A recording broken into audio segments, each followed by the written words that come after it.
Hello बच्चों, नमस्कार, सत श्री अकाल। कैसे हैं आप लोग? आई होप कि आप लोग अच्छे होंगे। तो आज का जो हमारा वीडियो है, लेक्चर है, वो आवर्त सारणी में डी तथा एफ ब्लॉक के बारे में, उसके परिचय के बारे में हम लोगों का हो गया था। अब हम लोगों को पढ़ना है, मतलब डी ब्लॉक तत्व को कितने भाग में डिवाइड किया गया था? चार भाग में, प्रथम श्रेणी, द्वितीय श्रेणी और तृतीय और चतुर्थ श्रेणी। तो अब आप लोगों को हेडिंग का डालना है, प्रथम श्रेणी हेडिंग डालना है। क्या डालना है? प्रथम श्रेणी का हेडिंग डालना है, प्रथम श्रेणी या 3D श्रेणी। क्या डालना है? 3D श्रेणी। ये हेडिंग आप लोगों को डालना है। तो उससे पहले अगर आप लोग इलेक्ट्रॉनिक विन्यास जानते होंगे तभी आप लोग इसको कर सकते हैं, अन्यथा नहीं। तो उससे पहले क्या किया जाए, हम लोग इलेक्ट्रॉनिक विन्यास का जो आप बाहु नियम है उसको बना लेते हैं और फिर उसके बाद टॉपिक बाय टॉपिक हम लोग इलेक्ट्रॉनिक विन्यास करते चलते हैं। तो क्या करना है, यहाँ पर इसको बनाना है, जैसे 1S और 2S, 3S, 4S, 5S, 6S। फिर उसके बाद में 2P, 3P, 4P, 5P, 6P, 3D, 4D, 5D, 6D। फिर उसके बाद में 4F, 5F, फिर 6F। अब देखो इलेक्ट्रॉन चलता है इसे इस प्रकार से 2S, और 2S के बाद में 2P पे आता है, और फिर उसके बाद में 3S, 3P, 4S, इस प्रकार से ये इलेक्ट्रॉन चलता है। और अगर आप लोगों को जो इलेक्ट्रॉनिक विन्यास है नहीं आ रहा है तो हमारे वीडियो में प्लेलिस्ट में जा करके आप लोग देख सकते हैं। इलेक्ट्रॉनिक विन्यास में विस्तार से बताया गया है। तो आप लोग बताइए, यस यस ब्लॉक में, यस उपकोष में कितने इलेक्ट्रॉन पाए जाते हैं? 2। पी में 6, डी में 10, एफ में 14 पाया जाता है। यहाँ तक क्लियर हुआ? मतलब इलेक्ट्रॉन जो है यहाँ से चलता है और जब ये भर जाएगा 2s में पहुंचेगा, 2s भर जाएगा तो 2p में, और 2p भर जाएगा तो कहां पर पहुंचेगा? 3s, 3s से 3p, 3p से क्या? 4s। ये किसका नियम है? आप बाऊ का नियम। किसका नियम है? आप बाऊ, आप बाऊ का नियम। मतलब इस नियम को किसने दिया था? आप बाऊ ने दिया था। तो अब हम लोगों को क्या पढ़ना है? प्रथम श्रेणी या 3D श्रेणी, मतलब जो डी ब्लॉक का एलिमेंट होता है कहाँ पाया जाता है? हमने बताया था यस और पी के बीच में डी ब्लॉक एलिमेंट को पाया जाता है, और ऊपर वाले को कहा जाता है प्रथम, उसके नीचे वाले श्रेणी को द्वितीय, और उसके और नीचे वाले श्रेणी को तृतीय श्रेणी कहते हैं। आप लोग का हेडिंग डाल दीजिए, प्रथम श्रेणी या 3D श्रेणी। तो इसको पढ़ने से पहले एक हम जो है सूत्र बता रहे हैं, फार्मूला बता रहे हैं। अगर उसको आप लोग पढ़ लेंगे तो आसानी से जो प्रथम श्रेणी के जो एलिमेंट है उसको आप लोगों को पता चल जाएगा। तो क्या करना है? ऐसे लिखना है। क्या लिखना है? साइंस। क्या लिखना है? साइंस टीचर वेरी क्रूर। क्या लिखना? क्रूर। और फिर उसके बाद में मांगे फीस कोई और कुछ। क्या लिखना है? कुछ ना जाने, ना जाने। इसका मतलब साइंस के अध्यापक हैं, वो पढ़ा रहे हैं, जब बच्चों से फीस मांगते हैं तब लोग क्या कहते हैं? वो कुछ नहीं जानते। तो साइंस का मतलब क्या होता है? साइंस का मतलब होता है SC। टीचर का मतलब, टीचर का मतलब TI, और बेरी का मतलब बी सी, और क्रूर का मतलब क्या होता है? CR, और मांगे का मतलब MM, फीस का मतलब FE, कोई का मतलब कोबाल्ट, कुछ का मतलब कापर, और ना का मतलब निकल, और जेड जाने का मतलब जेडियम। अब साइंस का मतलब SC का परमाणु क्रमांक 21, टाइटेनियम का 22, 23, 24, 25, 26, 27, 28, 29, और क्या हो गया? 30 हो गया। यहां तक कंफर्म हुआ। अब हम लोग क्या करें? इसका इलेक्ट्रॉनिक विन्यास करें। क्या करें? इलेक्ट्रॉनिक विन्यास। तो इलेक्ट्रॉनिक विन्यास करने में देखो यहाँ पर क्या किया जाए? 1s 2, 2s 2, यस में 2 ही इलेक्ट्रॉन तो पाया जाता है। अब 2s भर गया, 2s के बाद में 2p6। क्या करना है? 2p6, और 2p के बाद में 3s। कहां पर पहुंचा जाए? 3s2 और 3p6। 4s2 3d 1। क्या आया 1। इलेक्ट्रॉन को काउंट करें, यहाँ पर परमाणु क्रमांक कितना दिया हुआ है, ये 23 दिया हुआ है। अब यहाँ पर हम लोग गिने 2 4 6 4 10 10 10 20 1 21। तो यानी कि हम लोग जब इलेक्ट्रॉनिक विन्यास किए तो इलेक्ट्रॉनिक विन्यास करने के बाद में अंतिम उपकोष में इलेक्ट्रॉन आए रुकेगा, कहां पर प्रवेश किया इसने 3D उपकोष में, तो उसी को हम लोग कहते हैं प्रथम श्रेणी या 3D श्रेणी।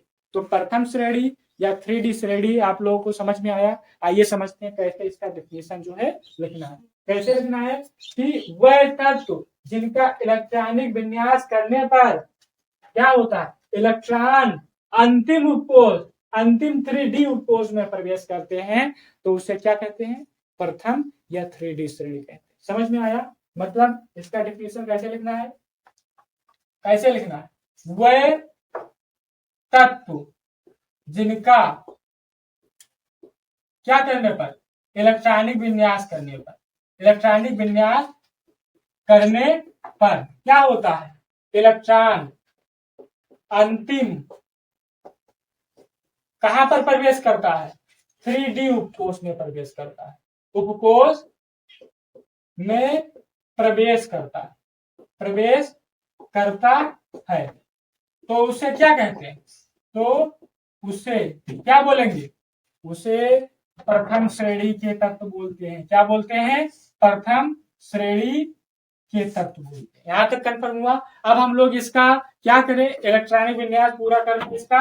मतलब टाइटेनियम का 1s2 2s2 2p6 3s2 3p6 4s2 और 3d2 हो जाएगा। मतलब 22 होगा, 10 10 20 और 2 22 होगा। वेनेडियम का भी कर दे, 1s2 2s2 2p6 3s2 और 3p6 4s2 3d3 हो जाएगा। क्या होगा, 3d3। अब हम लोग किसका, क्रोमियम का जब करते हैं तब क्या होता है, ये अपवाद में आता है। क्रोमियम जो होता है ये किस में आता है, अपवाद में आता है। फिर उसके बाद में अब देखो इसको 1s2 2s2 2p6 3s2 3p6 4s2 और 3d, यहाँ पर 4 होना चाहिए ना, लेकिन यस क्या करता है, एक इलेक्ट्रॉन इनको फ्लैग कर देता है, तो यहाँ पर 5 और यहाँ पर क्या बचेगा, 1 बचेगा। क्या बचेगा, 1 बचेगा। अब मैग्नीज का हम लोग निकाल लें, 1s2 2s2 2p6 3s2 3p6 4s2 3d का होगा 5। क्या होगा 5 और 10 10 20 5 25 हो गया। फिर इसका हम लोग निकालें आयरन का 1s2 2s2 2p6 3s2 3p6 4s2 3d का होगा 6 होगा। क्या होगा 6। जिन्हें 2 2 4 6 10 6 10 10 20 और 6 26, मतलब परमाणु क्रमांक की संख्या 26, इलेक्ट्रॉन की संख्या का है 26, दोनों तरफ का है बराबर। अब हम लोग किसका निकाले, कोबाल्ट का। कोबाल्ट का जब निकालेंगे 1s2 2s2 2p6 3s2 3p6 4s2 3d का हो जाएगा 7 हो जाएगा। कापर का निकालते हैं 1s2 2s2 2p6 3s2 3p6 4s2 और 3d का होगा 8 हो जाएगा। और ये जो निकल है इसको भी अपवाद कहा जाता है। क्या बोला जाता है, अपवाद। जब हम लोग इसका इलेक्ट्रॉनिक विन्यास करेंगे तो इसका भी क्या होगा 1s2 2s2 2p6 4s2 3p6 4s2 और 3d यहाँ पर 10 हो जाएगा। एक इलेक्ट्रॉन इसको त्याग कर देता है। जिंक का भी निकाल ले हम लोग 1s2 2s2 2p6 फिर 2p के बाद में 3s2 3s2 3p6 4s2 3d 10 हो गया। यहाँ तक कंफर्म हुआ। मतलब ये हम लोगों का जो है इलेक्ट्रॉनिक विन्यास हुआ।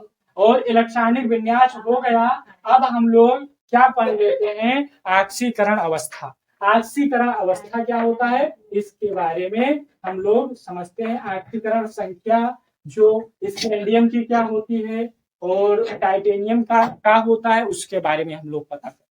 तो ये बताइए, हमने बताया था क्या उपकोष के बारे में। उपकोष कितने होते हैं? 4 उपकोष होते हैं। कौन कौन से? यस, पी, डी, एफ बताया था। यस में बताइए कितने इलेक्ट्रॉन? 2। पी में 6 इलेक्ट्रॉन पाया जाता है। कितना? 6। और डी में 10, एफ में 14। तो ये जो है समझ लीजिए, जो इलेक्ट्रॉन है उसका आधा क्या पाया जाता है? कक्षक पाया जाता है। मतलब यस उपकोष में एक कक्षक पाया जाएगा। कौन सा कक्षक? एक। और पी में तो 6 का आधा 3, डी में 5 कक्षक, और एफ में कितने पाए जाएंगे? 7 कक्षक पाए जाएंगे। यहाँ तक कंफर्म हुआ? मतलब जो यस उपकोष होते हैं उसमें कितने कक्षक पाए जाएंगे? एक। पी मा 3, डी मा 5, एफ मा कितने कक्षक पाए जाएंगे? 7 कक्षक पाए जाएंगे। अब देखिए इसको यस को हम बाहर लिख देते हैं। मतलब पहले 3D लिखिए, 3D, फिर उसके बाद में 4S। यहाँ तक कंफर्म हुआ?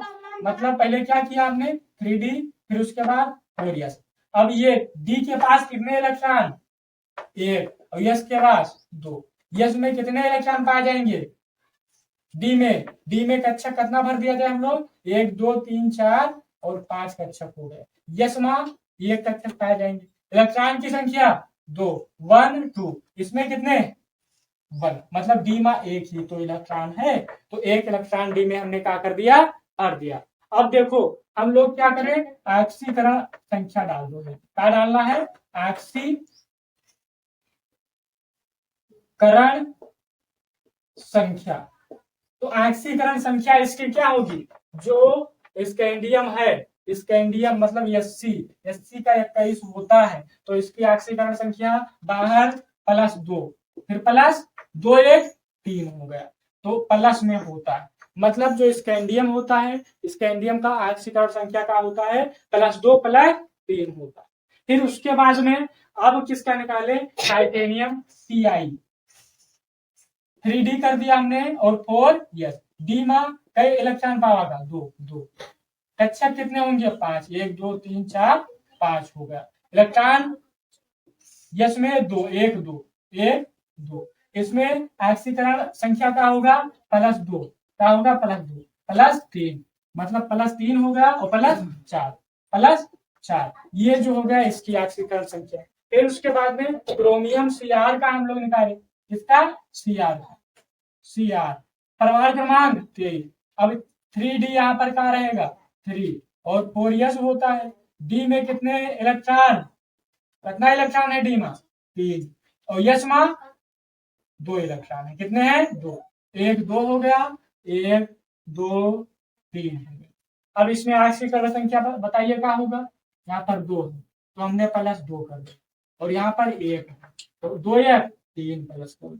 यहाँ पर 3 1 +4, और 4 1 5, प्लस क्या हो जाएगा? 5। तो ये क्या हुआ? ऑक्सीकरण संख्या। किसका? क्रोमियम का। अब हम लोग किसका निकाल रहे हैं?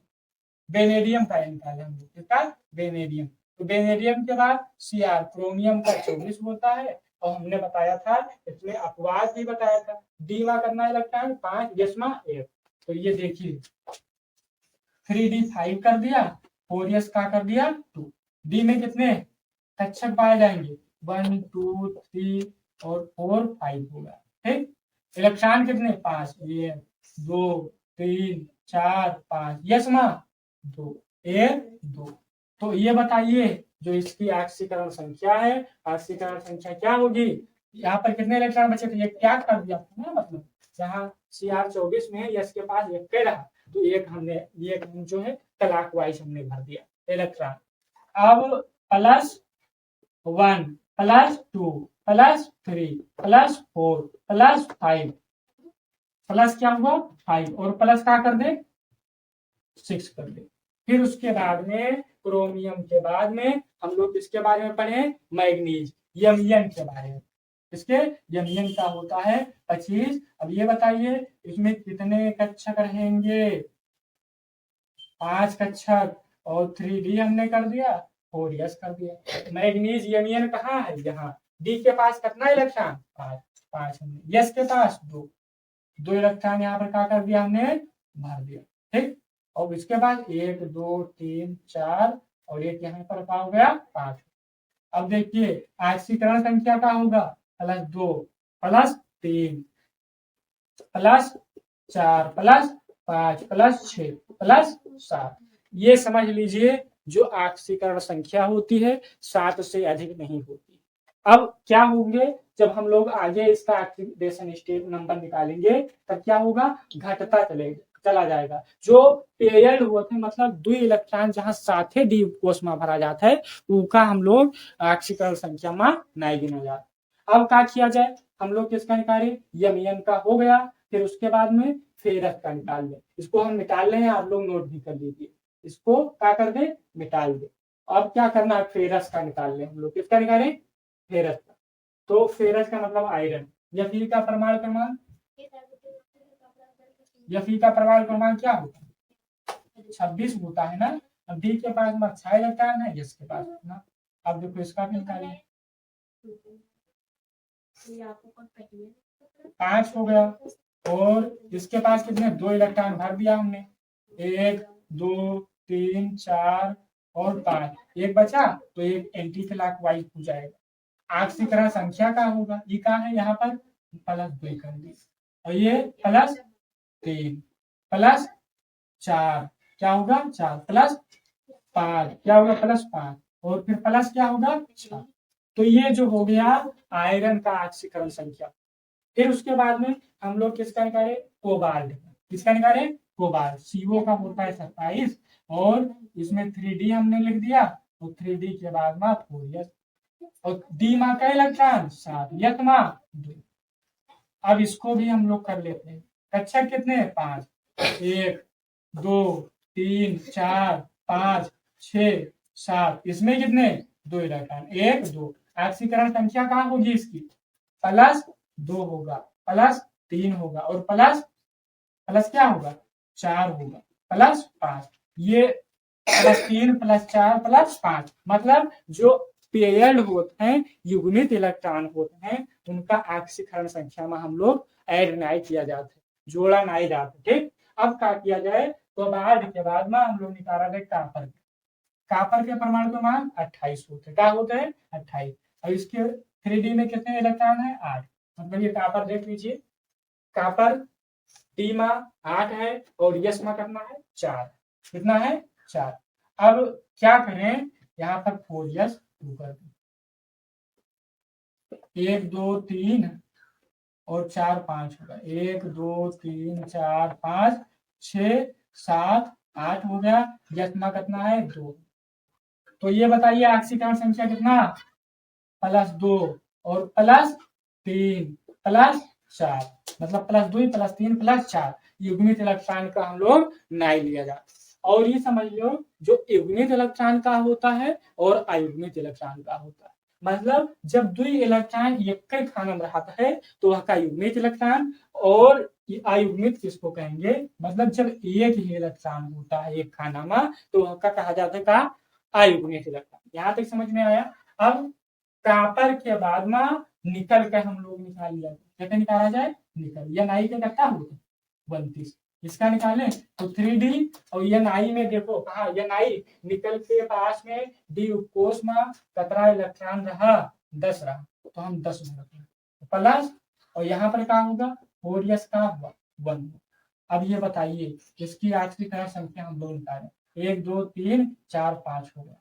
ठीक कक्षक की संख्या कितना 5 1 2 3 4 5 6 7 8 9 10 और इसके पास एक लगता है तो यही एक बचा तो ऑक्सीकरण संख्या +1 हो गया। अब किसका निकाले हम लोग जिंक किसका जेडियन तो जेडियन का जब हम लोग निकालेंगे तो यहाँ पर इसको मिटा पर लिख लीजिए जेडियन का निकालेंगे डी के पास में 10 इलेक्ट्रॉन है और ओएस के पास में 2 इलेक्ट्रॉन है कितने इलेक्ट्रॉन है 2 इलेक्ट्रॉन 2 इलेक्ट्रॉन है ना नहीं चलता है अच्छा। फिर उसके बाद में 3D के पास में कितना इलेक्ट्रॉन 10 और ओरियस के बाद में पास 2 इलेक्ट्रॉन। अब इसके पास में इसके कितने कक्षक होते हैं 1 2 3 4 5 हुआ 1 2 3 4 5 6 7 8 9 और 10 तो इसके पास में 1 2। अगर इसकी बात आएगी जो ऑक्सीकरण संख्या है तो +2 बाहर है, तो यही जो है इसका जिंक का ऑक्सीकरण संख्या हो जाएगा। और एक आता है, एक जो होता है संक्रमण तत्व के बारे में, यही पर समझ लेते हैं हम लोग कि संक्रमण तत्व क्या होता है। संक्रमण तत्व के बारे में मतलब ऐसे तत्व जिनके कक्षक में पेरियड इलेक्ट्रॉन पावा जाए, वह का तो असंक्रमण तंतु कहा जी। मतलब ये जो हो गया, मतलब किसका है, आयरन। आयरन के द्वीप कोश में खाली स्थान है, तो खाली स्थान में अयुग्मित इलेक्ट्रॉन भरा हुआ है ना, तो द्वीप कोश में अगर अयुग्मित इलेक्ट्रॉन पावा जाता है तो वह का कहा जी, संक्रमण तत्व। ये क्या है, संक्रमण तत्व। ये संक्रमण तत्व है। इसमें भी कौन सा इलेक्ट्रॉन, मतलब ये अकेले हैं तो ये कौन इलेक्ट्रॉन मतलब तत्व हो जाएंगे, संक्रमण तत्व। कौन सा, संक्रमण तत्व। ये इसमें भी एक खाली है, अयुग्मित इलेक्ट्रॉन है, तो इसको क्या बोलेंगे, संक्रमण तत्व। और ये जो जिंक होता है, जिंक में सभी कक्षक में जो इलेक्ट्रॉन दोनों भरे होते हैं, युग्मित होते हैं, तो इसीलिए जो जिंक होता है, जिंक को कहा जाता है इसको असंक्रमण तत्व। क्या बोलेंगे, असंक्रमण तत्व। तो आई होप जो हमने बताया संक्रमण तत्व का डेफिनेशन आप लोगों को समझ में आया होगा। कैसे लिखना है कि ऐसे तत्व जिनके डी उपकोष में अयुग्मित इलेक्ट्रॉन पाए जाते हैं तो उसे क्या बोलेंगे, संक्रमण तत्व। संक्रमण तत्व का परिभाषा आप लोग लिख लीजिए कि ऐसे तत्व जिनके डी उपकोष में अयुग्मित इलेक्ट्रॉन पाए जाते हैं तो उसे संक्रमण तत्व कहते हैं। यहां तक क्लियर हुआ, मतलब प्रथम श्रेणी क्लियर हुआ। अब आप लोग को हेडिंग डालना है का, द्वितीय श्रेणी या 4D श्रेणी हेडिंग डालना है। क्या डालना है, द्वितीय श्रेणी या 4D श्रेणी हेडिंग डालना है।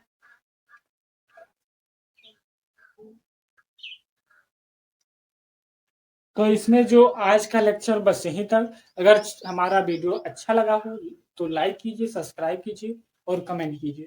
अब दूसरे लेक्चर में लाएंगे द्वितीय श्रेणी या 4D श्रेणी के बारे में, उसके बारे में बताएंगे। धन्यवाद।